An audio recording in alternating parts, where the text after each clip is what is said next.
Okay, good evening, friends. Welcome to the presentation number 66. We're cruising through two witnesses in Babylon, part 32. And we're still cruising through Abomination, Desolation, very important topic, but we are studying this in shadow in Solomon's temple. How the abominations took place as God shows it to his prophet, Prophet Ezekiel, and he was shown four abominations and each abomination is greater than the previous one. So we studied last presentation the first of the abominations, that is image of jealousy. And today we are going to do study the 70 elders that each has his own incense, and he's burning the incense in his own censer and sitting in a secret chamber. So this abomination is shown to Ezekiel, which is not apparent from outside. So God asks Ezekiel to dig a hole through the wall. And once he digs the wall and makes a hole, Ezekiel goes through the hole that freshly dug according to instructions from God. And then he hits a door which is closed. And then God asks him to open the door, and he opens the door. He sees a full suite of abominations, unspeakable, despicable. And this is committed by 70 elders. And that is the scenario that is shown. And God is telling us that these things are done in secret, they're not apparent. Unless you dig a hole through the wall, which is covered up, and even if you do your detective work and reach to the inner chambers where the abominations are committed by 70 elders, that is, the leaders of Israel, even then you hit a door. God has to open a door. We see door as a symbology for understanding. Please open the door of understanding. God has to grant understanding to properly understand and discern and decipher the abominations that are going on. Still, this is shadow. From shadow, we will understand what will happen in spiritual reality. The spiritual reality is us, our churches, our congregations, our Zoom rooms, and our groups, the church groups. So that is the context we would be dealing with. And let's launch into the things that are done in secret. That is the subject tonight. Things done in secret. There could be good things that can be done in secret. For example, when you give alms to poor, don't let your left hand know the right hand. What does that mean? Do it in secret so that your Father who sees in secret will reward you openly. So, the context of doing good in secret is not to seek the praise or recognition of men. But here, the evils are also done in secret. So, that is the subject tonight. To begin with, why evils are done in secret? If you are done, if you do evils openly, then you would be caught, or you would be prosecuted, or you would be avenged, or people may not support you, may not approve you, may not receive you. There are several ramifications. If you see all the sins, evils, and abominations and wickednesses, they are mostly 99.9% of the time, they are done in secret. They're concealed. Even a thief does not walk around telling everybody that he is a thief. In nights he would go and do the thievery, but daytime he would not tell people that he's a thief. Why? Because he does it in secret in the night when people are sleeping. So most of the abominations and the sins are committed in secret, and there could come a time when people would openly rob with gun, and people might openly uh, do the LGBTQ, whatever the sins, usually they are done in secret throughout the ages. When the circumstances are permitting and they are no longer afraid, they might commit some sins openly, invisibly, as we are seeing now, as the things are degrading. But I want to address the subject evils and the abominations done in secret. And most of the things that are done in secret, we can broadly classify into two categories. First is the evils done in secret randomly by random persons and random acts. So it could be a pedophile and who claims to be a Christian, but secretly he might be doing the pedophile, whatever his things, and nobody knows about that person doing these things in church. So they accept him as Christian until he is exposed. So this is one form of evil, uh, isolated individuals doing things in secret. The second category is more sinister, more evil, more lethal, that is organized evil in secret. So the things that are done in secret are actually grouped into people brought together in secret into some kind of organization, which we call secret societies. So, abominations of the temple as shown to the prophet Ezekiel, that is planned for today, and then evils done in secret and darkness. So, that is the subject tonight. And unorganized or random secret evils is the first category. And second category is organized secret evils under secret societies. The secret societies is a subject of controversy, and most people don't want to talk about it, don't want to admit that there are such societies. So it is kind of we are stepping outside of the scriptures. So this is not what Bible is directly telling us, even though it is indirectly hinting us in the second abomination that God shows to prophet Ezekiel. But largely, we are going outside the scriptures, and there are Christian researchers who researched quite a bit about this subject, and they have great information to give us. So, this is an effort to make us more open minded, to think more outside the box. That is the drive. And if any of you who are currently listening, either live session or over the internet to the recording, no offense to you. If you belong to any of the secret societies, this is not directed against a secret society or against the people in the secret society. That is not the motive. It is purely an academic discussion. And I have two researchers did their research into how these secret societies are come together and how they are organized and how they work. So first is Professor Vieth, and he did his research and he presented a video that is called Total Onslaught Islamic Connection.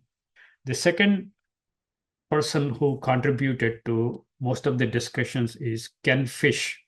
Ken Fish gave an interview, and in this interview, he went through several aspects of the secret societies. So we're going largely on these two sources and try to make a sense out of how these things work.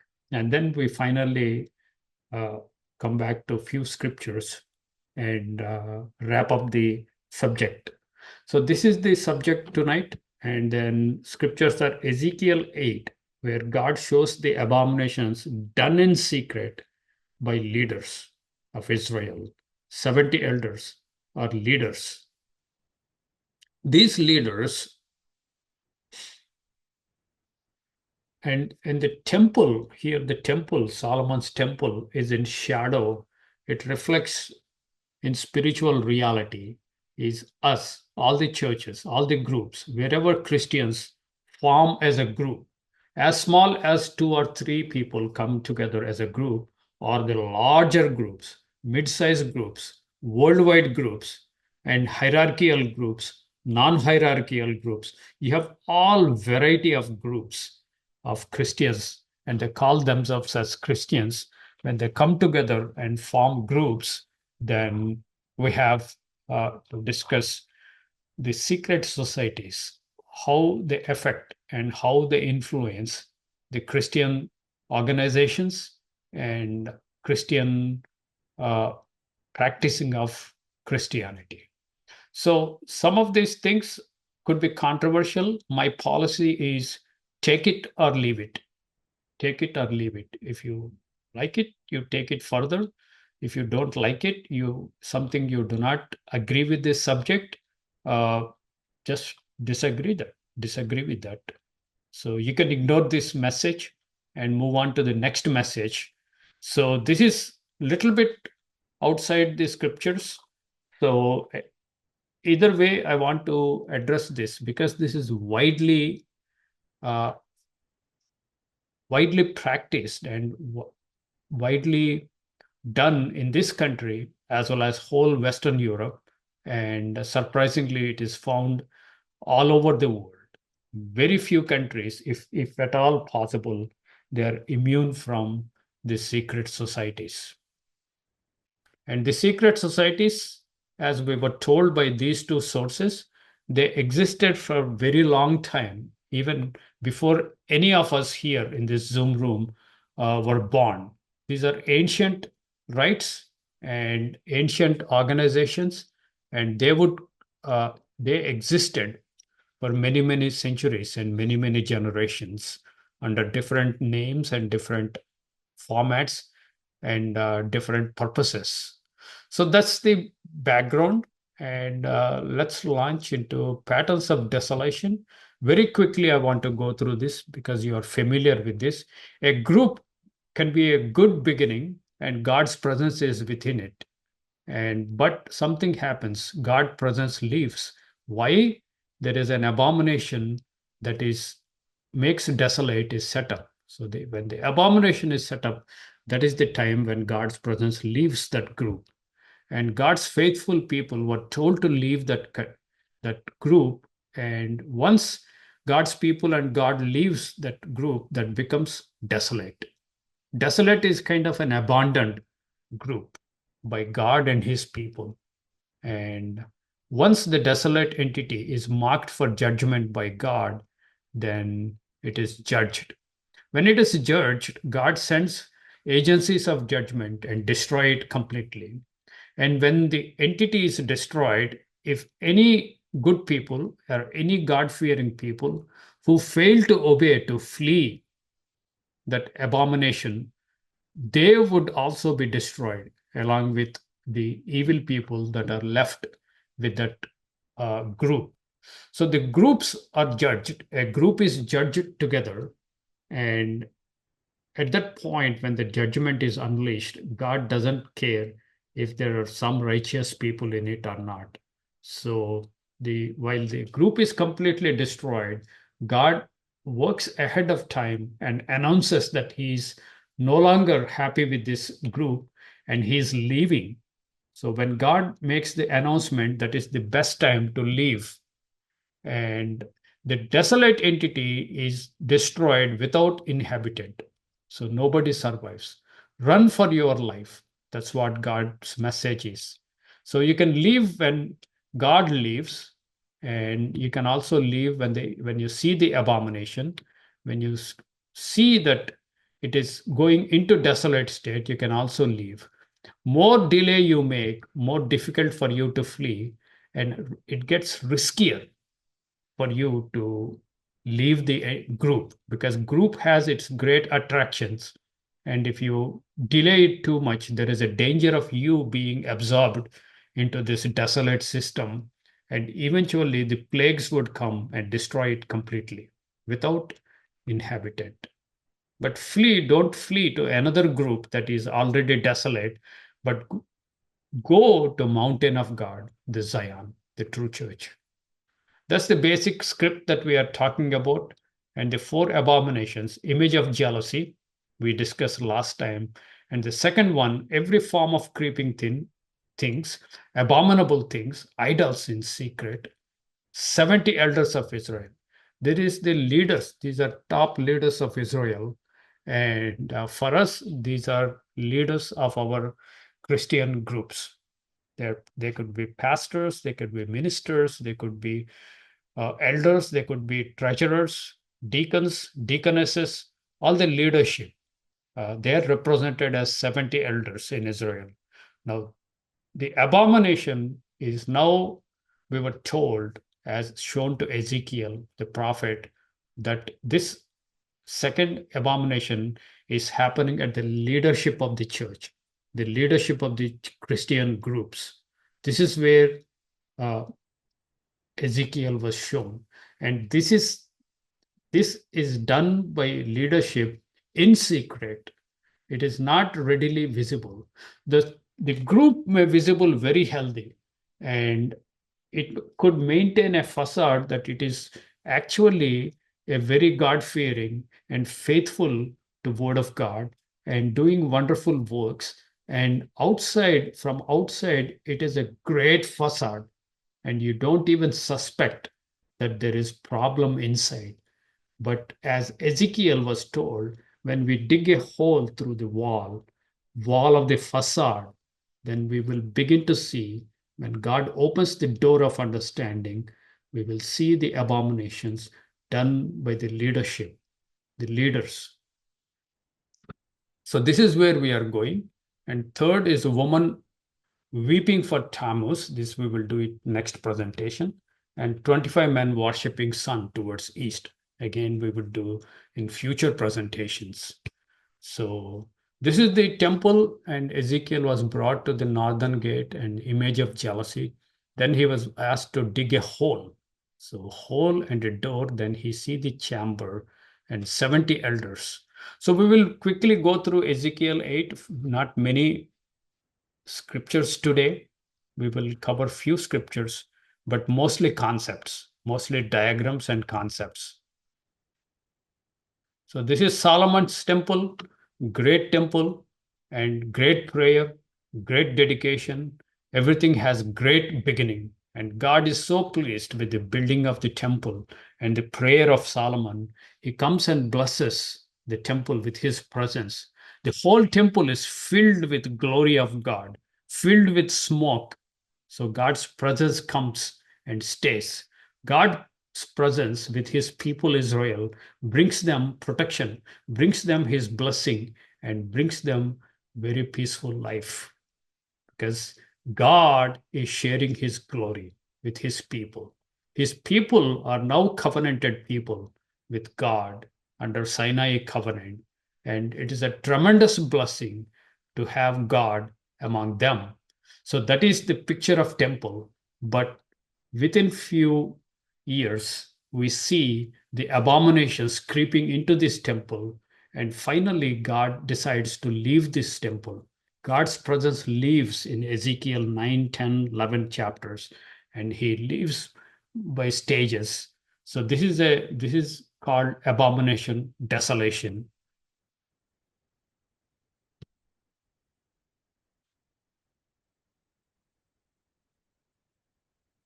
So we will quickly go through Ezekiel 8, first few verses to come to the second abomination. We did this last time, but I just want to read it again to recap.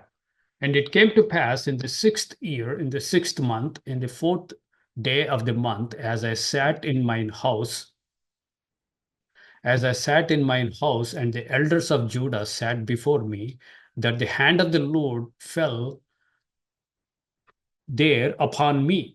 So prophet Ezekiel is in Babylonian captivity, and he, along with elders of Israel, were sitting. It's interesting. The elders, were there 70 elders sitting there? I don't know. The elders are sitting, and here the vision is showed to the prophet by God about elders, 70 elders of Israel. This is just fascinating the way God works. And then I beheld, and lo, a likeness as the appearance of fire.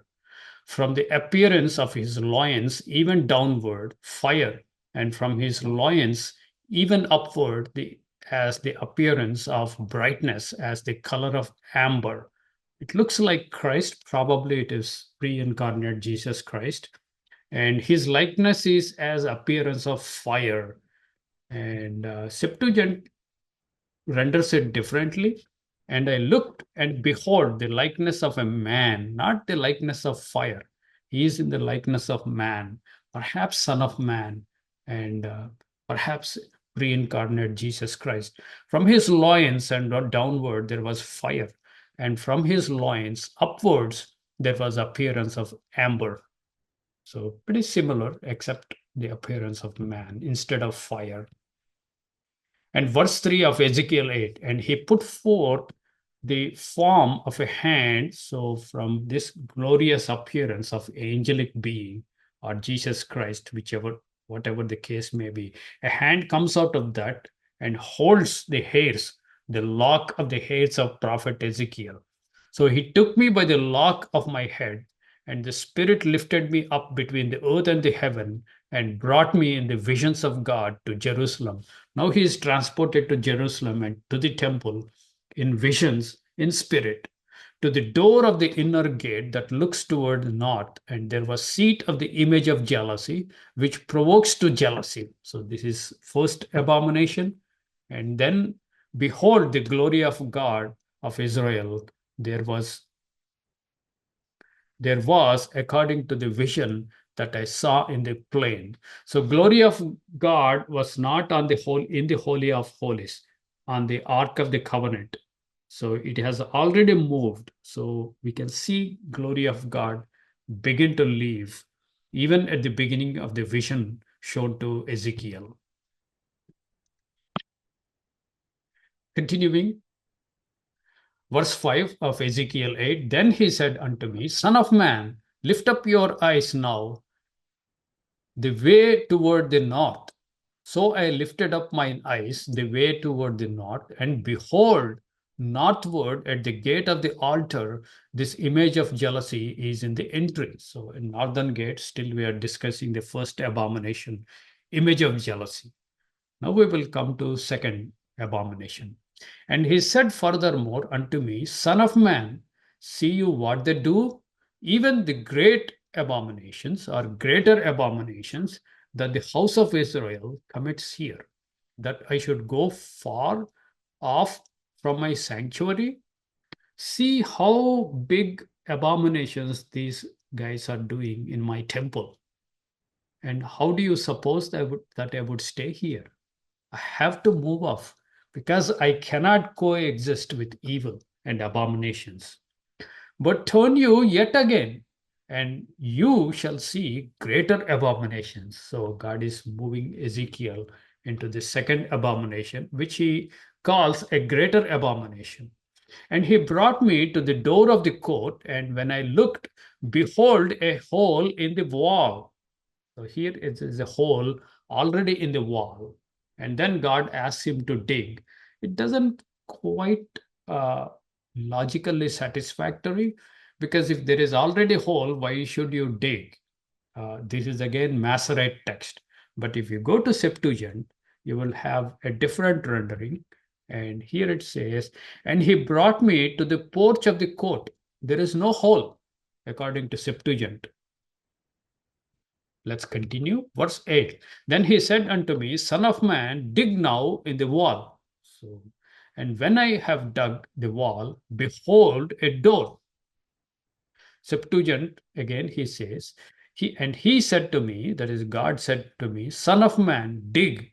So I dug, and behold a door. So this is more reasonable Septuagint. So now the hole is dug, and then he hits a door. And then God asks him to open the door.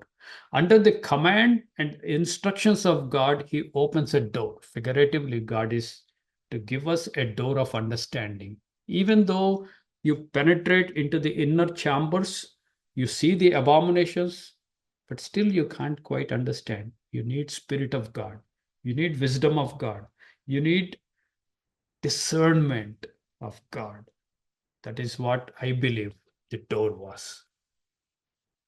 And he said unto me, go into the door, Ezekiel, and behold the wicked abominations that they do here. Who are they? 70 elders in the shadow, and the leaders, pastors, ministers, deacons, elders, all the leadership in reality. And he said to me, go in and behold the iniquities which they practice here. That is in the Septuagint. And let's continue. Verse 10. So I went in and saw, Ezekiel writing, so he went in and saw, and behold, every form of creeping things and abominable beasts and all the idols of the house of Israel, and portrayed upon the wall round about. So the chamber is full of abominable creeping things, abominable beasts, and all the idols of the house of Israel. Many commentators tell us that probably they are Egyptian idols, which they are familiar.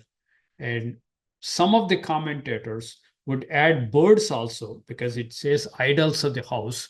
So they include birds also.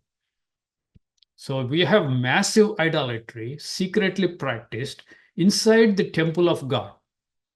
That is the abomination. Ezekiel 8 in Septuagint, verse 10. So the same verse. So I went in and looked and beheld vain abominations and all the idols of the house of Israel portrayed upon them round about. So what is missing? We have creeping things, abominable beasts. Uh, some of these descriptions are missing in the Septuagint. It merely says abominations. Here, there could be more descriptive words of abominations. Uh, that's not a big uh, difference that would bother us. Verse 11, and there stood before them 70 men of the ancients. This phrase is understood as 70 elders of Israel. How many elders were there in Israel when they signed the Sinai covenant? 70. Now, here, God is showing 70 elders. What does it mean? It means to me, all of the leadership went astray. All the leaders, all the ministers, pastors, and elders, deacons of the groups, they all became bad. They're all practicing abominations secretly. When we come to spiritual reality, are all of them are evil? I don't know. There could be exceptions, but this could be a general statement. So let me read this verse again. And there stood before them 70 men of the ancients of the house of Israel, and in the midst of them stood Jazaniah, the son of Shaphan. So they have some kind of leader or some kind of cryptic code word God uses. I haven't I have not done enough research on Jazaniah. Perhaps if I find something, I will take this portion next presentation. But let's continue. With every man, his censer. Every man. So every leader is a censer in his hand. Censer is a pot, is a metal pot, usually a golden bowl in which the hot coals of fire are put from the altar of incense. So they take the coals, hot burning coals, into this small container, and with a hand they take the incense and they pour incense on the hot coals so that the incense, the smoke comes out. It is a sweet smelling aroma. When the priests or the high priest do it in the holy place or holy of holies. So Aaron would take with both the hands the incense, and as soon as he goes into holy of holies, he puts this incense into the small container censer, and the smoke comes out and fills. If the smoke doesn't fill, the Aaron would be struck dead. So this is mandatory. So this is something to do with holiness, the whole process. The incense represents prayers, and you take censer and put incense, the smoke comes and ascends as a sweet smelling aroma to God that indicates primarily your prayers, primarily your sacrifices, and broadly it is your worship. But here, interesting thing is the 70 elders are not doing in the Holy of Holies or holy place. They're doing in their own chambers, in secret chambers, and they have their own censers. To begin with, the 70 elders are not priests. They're not supposed to be there anywhere inside the core of the temple. So that itself is an abomination. But they are doing a private censer and private incense, and a thick cloud of incense went up from their censers. What does it indicate? They are not worshipping God of Israel. They are worshipping another God, and they're praying to another God, and they're pleasing as a sweet smelling aroma to another God, and they are worshipping another God. How they are doing? In secret, in their own secret chambers, as we will shortly see. Let's do this in same verse in Septuagint. And 70 men of the elders of the house of Israel. See, here it writes ancients, kind of blurry, but Septuagint is bold. 70 men of the elders of Israel, house of Israel, and Zechonias, the son of Shaphan, stood in their presence in the midst of them. Each one held his censer in his hand, and the smoke of the incense went up. Verse 12, and then said he unto me, Son of man, have you seen what the ancients of the house of Israel do in dark? This is God talking to Ezekiel. They are doing this in dark. They are doing this in secret. They are not publicly doing, not in the presence and the knowledge and the awareness of people of Israel, but doing it in secret. If could this be possible? The leaders, pastors, ministers, elders, deacons, could they be doing something in dark? The whole congregations, all the members of that group, Christian group, not even aware that the leadership are actually doing these things in dark, in secret. Is it possible? I'm just trying to work out to harmonize how these things can play out in reality. And furthermore, God tells Ezekiel, every man in his chambers of his imagery. So each one has his private place, private chamber, a private house within the house of God, within the temple of God. So he has his mini temple to worship his own God. And he is doing incense, he's doing the smoke to his God.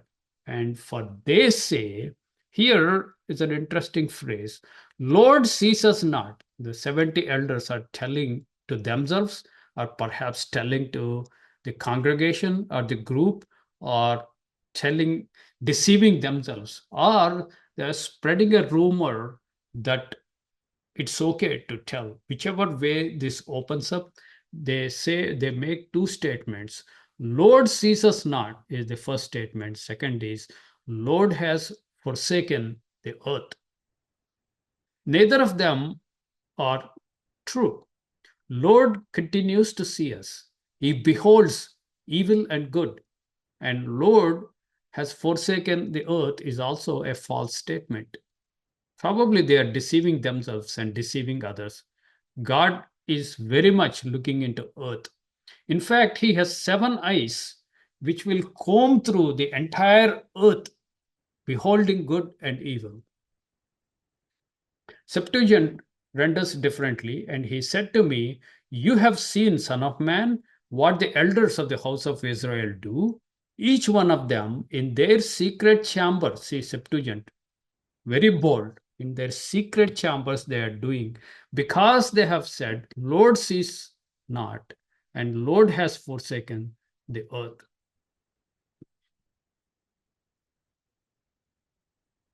So that is the second abomination.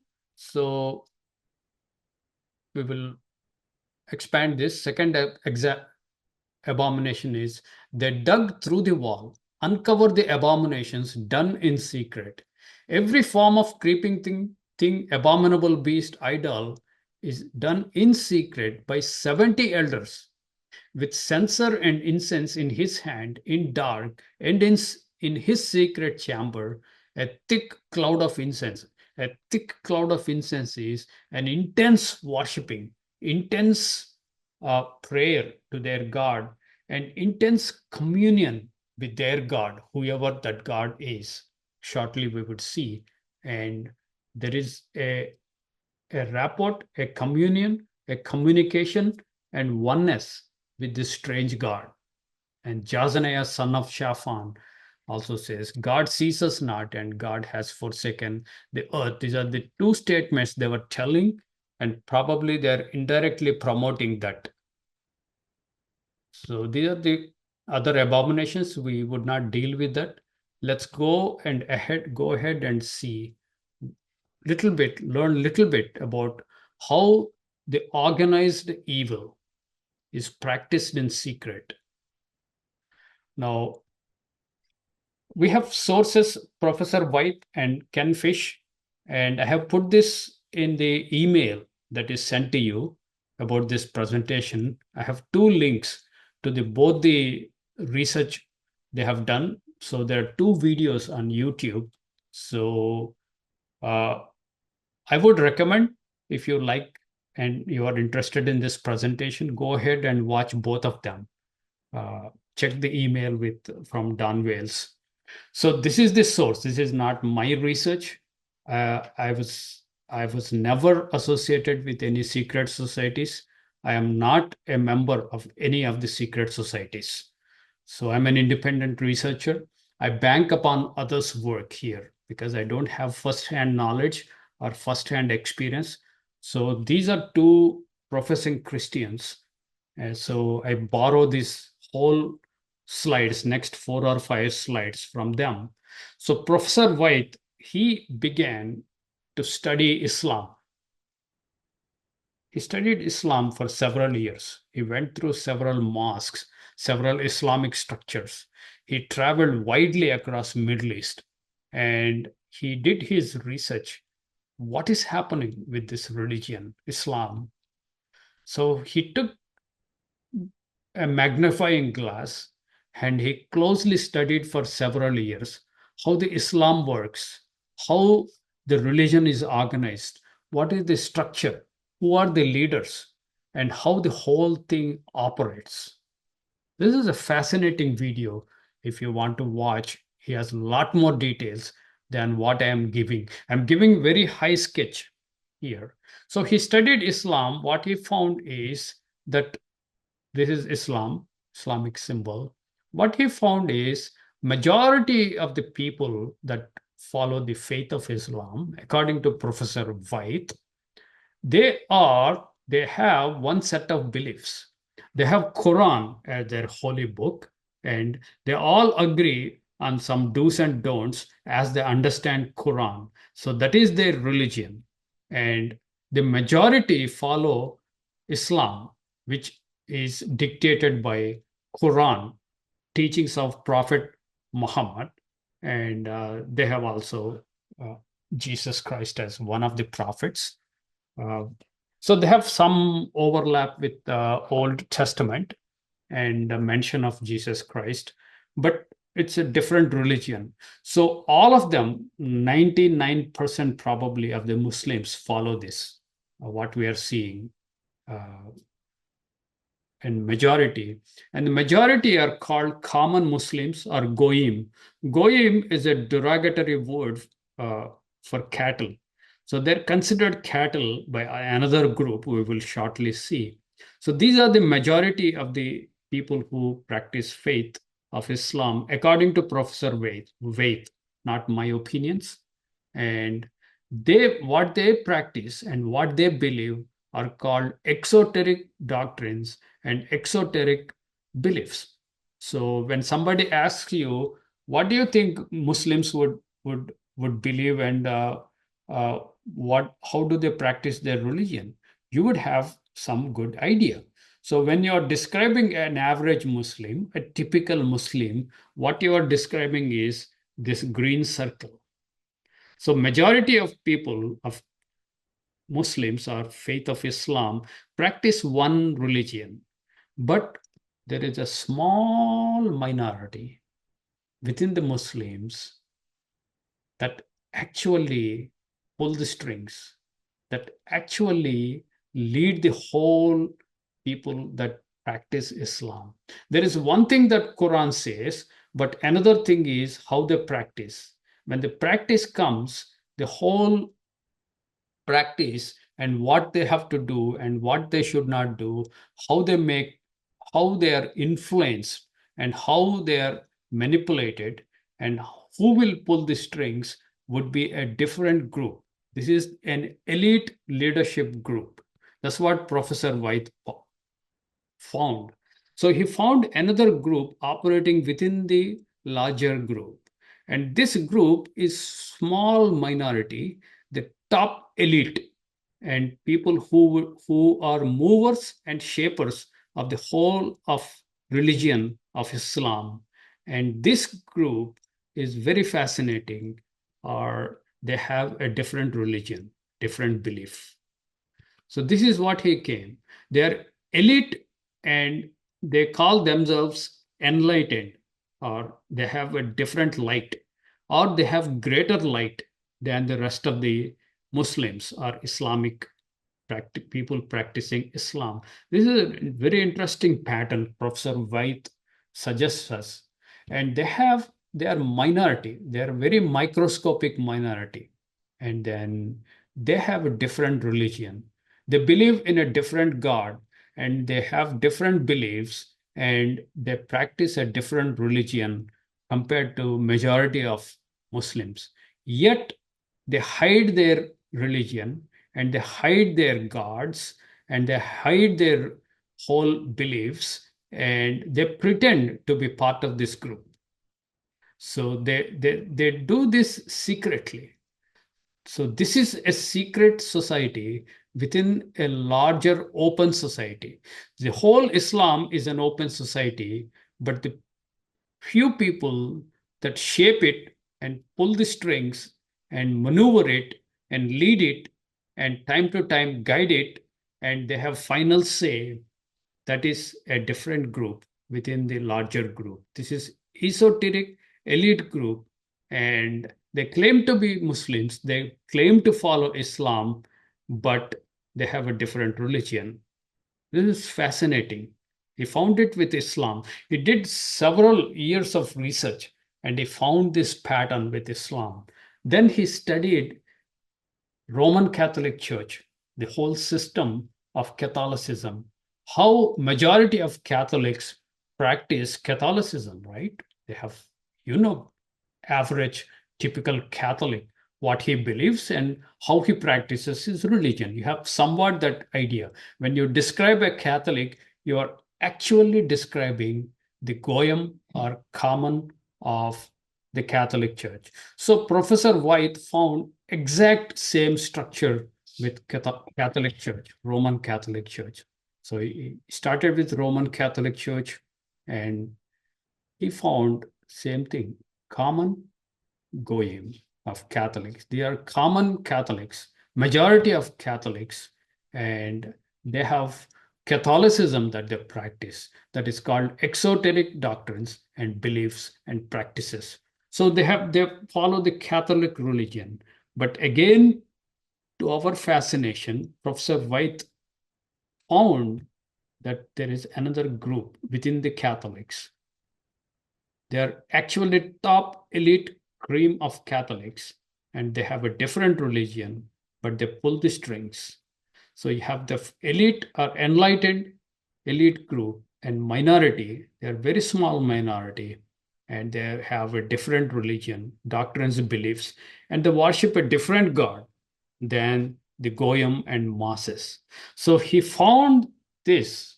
This is like 1.5 hours, 2 hours video. He went through years of research. This is what he found in Islam, and he also found Roman Catholic religion. Two religions he investigated and did research, and he found another profound thing. The first profound thing is this is same structure. They are worshiping a different god, and they are minority, and they are secret society. This secret society here is also worshiping same god as this secret society. They have same beliefs and as esoteric doctrines and beliefs as the red circle within the Roman Catholic system. That is a profound thing. That's a profound thing. Actually, he finds them to be secret societies. They secretly operate. They tell to other Catholics they are just Catholics. Here again, they tell that they are Muslims, they are Islamic faith. But in reality, they have different religion. They worship a different God than the majority accepts. They share same religion, the inner secret societies. So he found a link between the secret society of Islam and secret society of Catholicism. This is very fascinating. Now, let's go to next slide. He did research further, again, sources, Professor Vieth. What is the anatomy of secret society? Remember, you have a red small code, the secret society. Now I'm expanding secret society, again, from both the sources. And they have their own inner structure. And this is the red circle, who are like a secret society. The society, according to these two individuals, they have layers or they have degrees. So not all of them share same religion. In the sense, they worship the same God, a different God from majority, but within within the secret society, they have different degrees. That's what these two individuals suggest us. So when somebody joins a secret society, they're invited into the society. By the way, you can only join them by invitation, and you would be first degree. First degree. So you would join as a first degree, and the whole system, according to them, it works on lying and cover up and manipulations. At this point, if this circle, this red circle, is an Islamic thing, what they will tell the outsiders is this is a Muslim organization. We are doing good works, and you can come and join us. This is a great camaraderie, and they would not tell the what is actually happening inside. So they pretend to be same as outside in which this circle operates. So if it is working in Catholic system, they tell us this is essentially a Catholic organization, a small organization. So you can join. That's by invitation. Somebody mentioned that if you have more than $1 million, you get invited. So whatever the case may be, I'm not sure. This is what we read on internet. So then you have to make some secret oaths. Oaths you have to take to be loyal to the organization. Even though you are Muslim or you are Roman Catholic, still you are asked to take an oath of allegiance to the organization. And if you are faithful and work for several years, then they promote you a second degree. So you would go a little bit inside. So again, second degree have greater oaths, and at that point, you would be relinquishing your outer religion, exoteric religion. You are moving into a different serious allegiances to inside core, and still you do not know the real nature and real inside secrets of this secret society.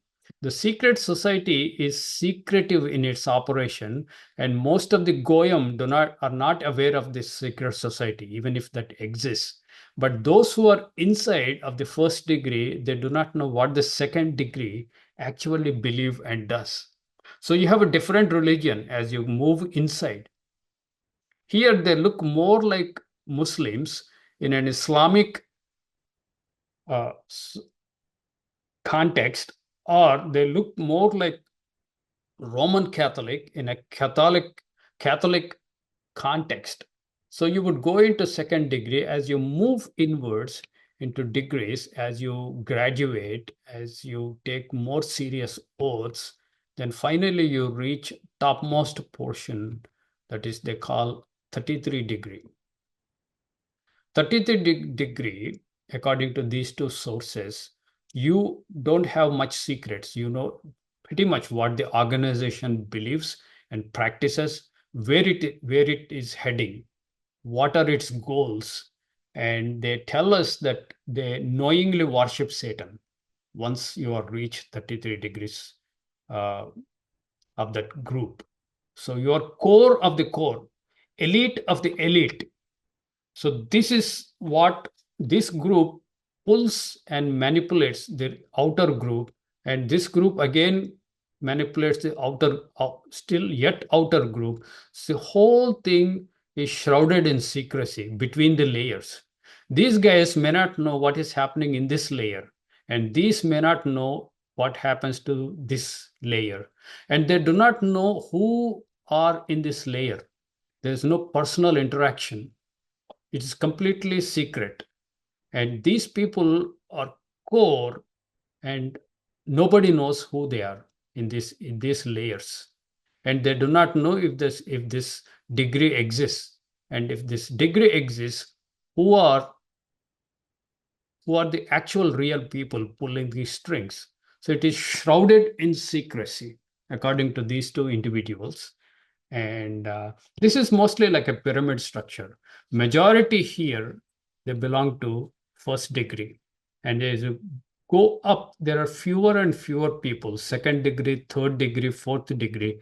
When you come to 33 degree, there are very few people at the top of pyramid. They head the whole organization. And 33 degree, they believe that they have maximum light from their God, and they are more illuminated by this light, and they have lesser light, the first degree.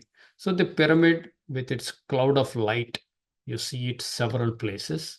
So this is one explanation they give about the anatomy of the secret societies. So here, people who are still in the first degree or second degree may not even know that the whole organization is going to serve devil, serve Satan. So they may think themselves to be Islamic or Roman Catholics. Uh, so so that is the thing. So we can't brand everybody in this secret society as evil.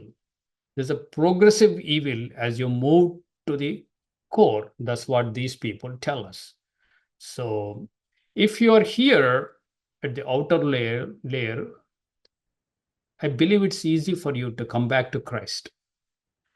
And as you go deeper and deeper into this inner core, it gets harder for you to come to Christ.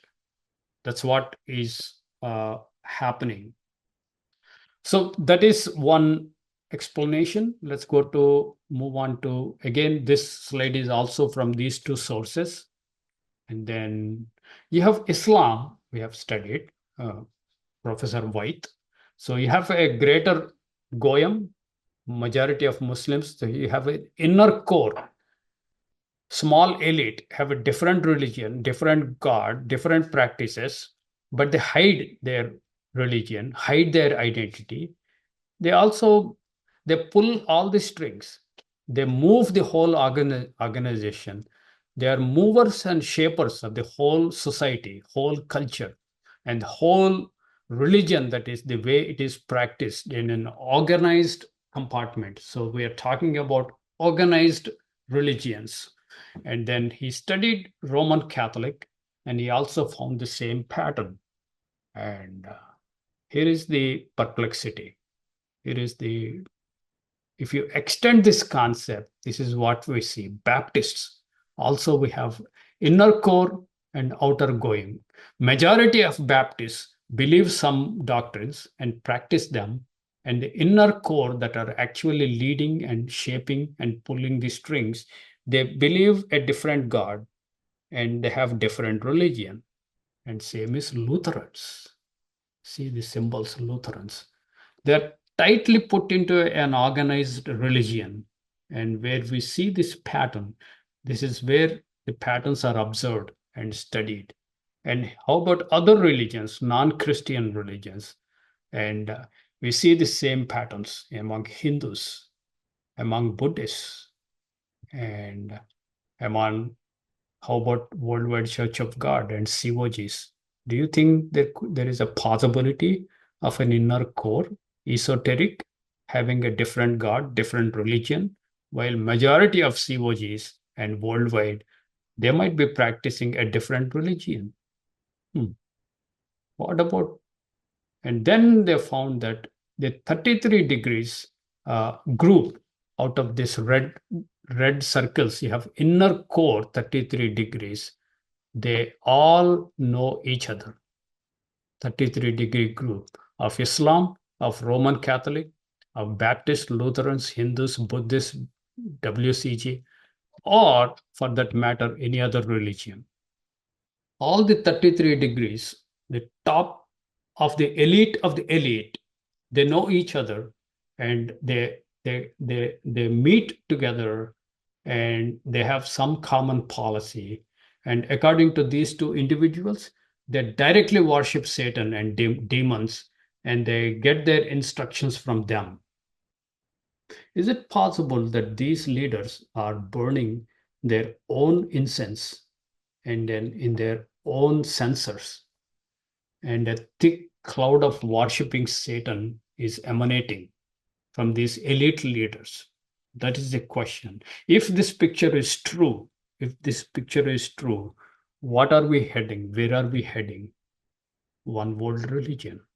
Because the same group is pulling the strings under different organizations, and if they have happen to have same agenda coming down from Satan and demons, there you go. Everybody talking same thing. Everybody is doing same thing. This is just religions.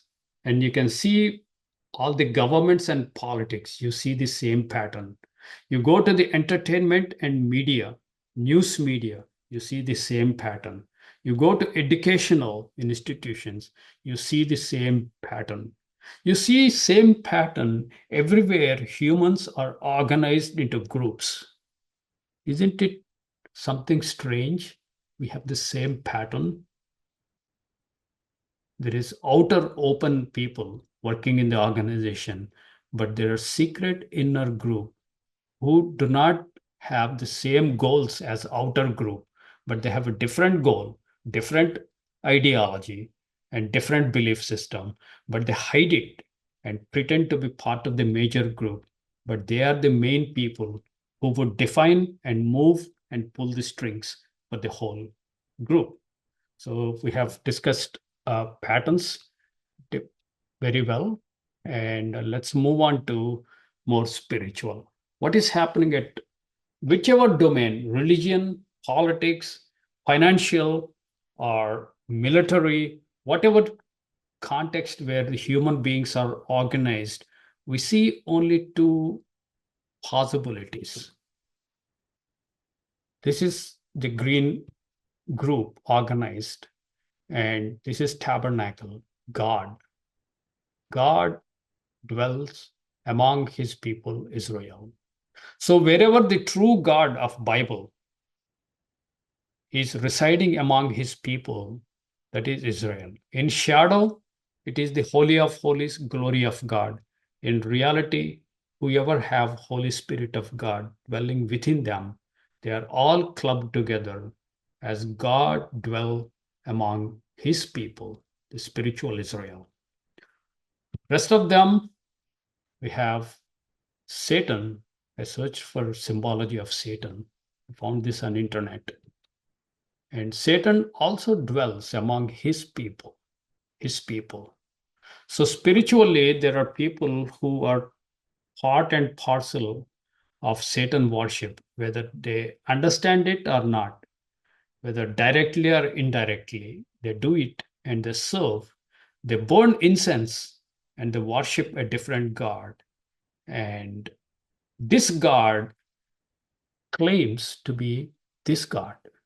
And these people claim to be these people, and they come and merge with the groups.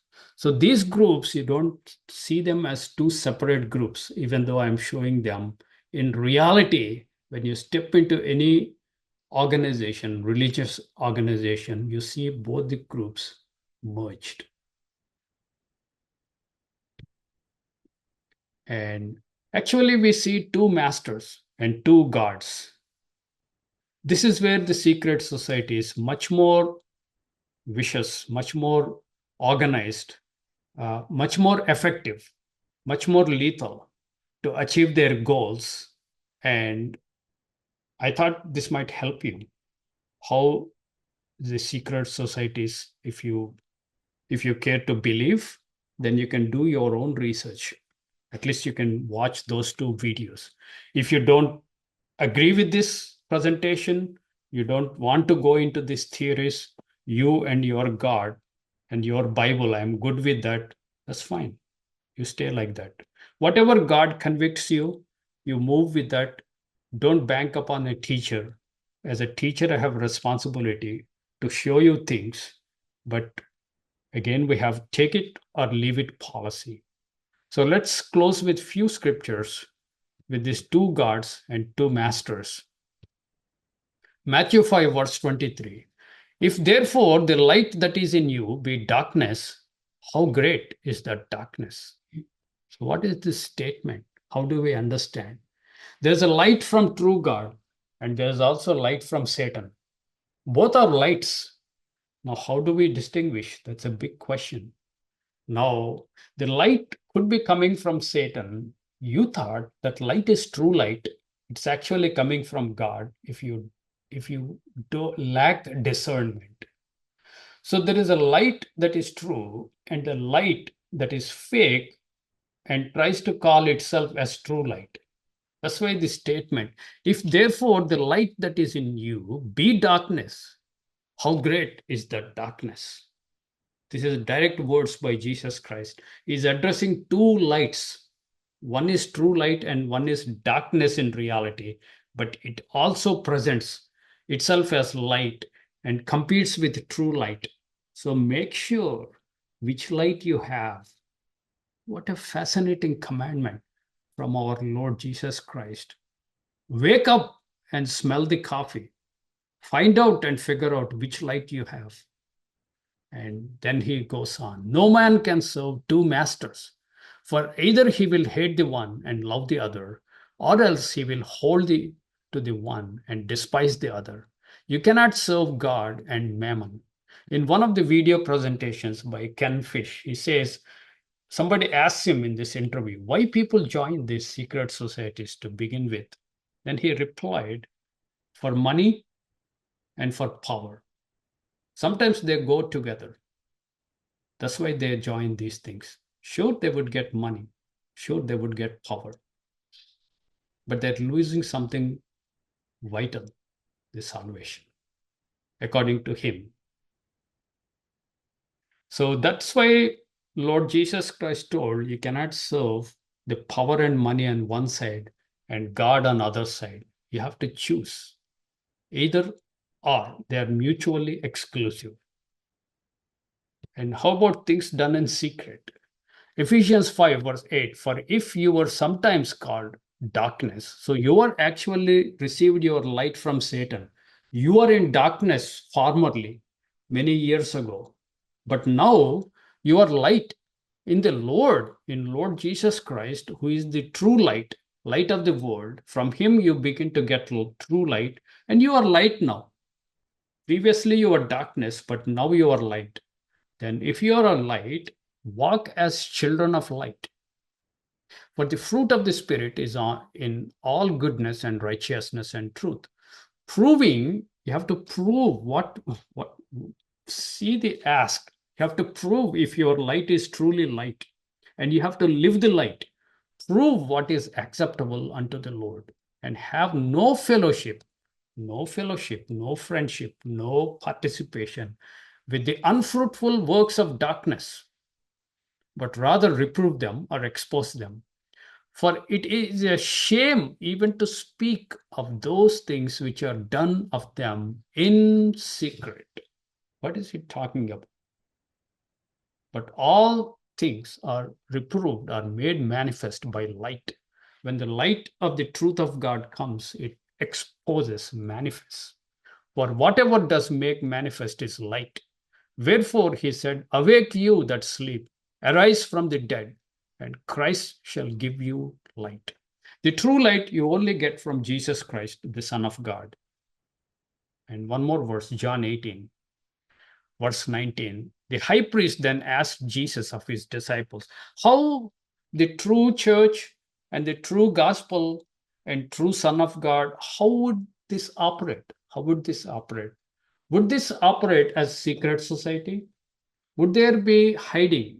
Would there be an inner core that believe a different God and have a different beliefs? No.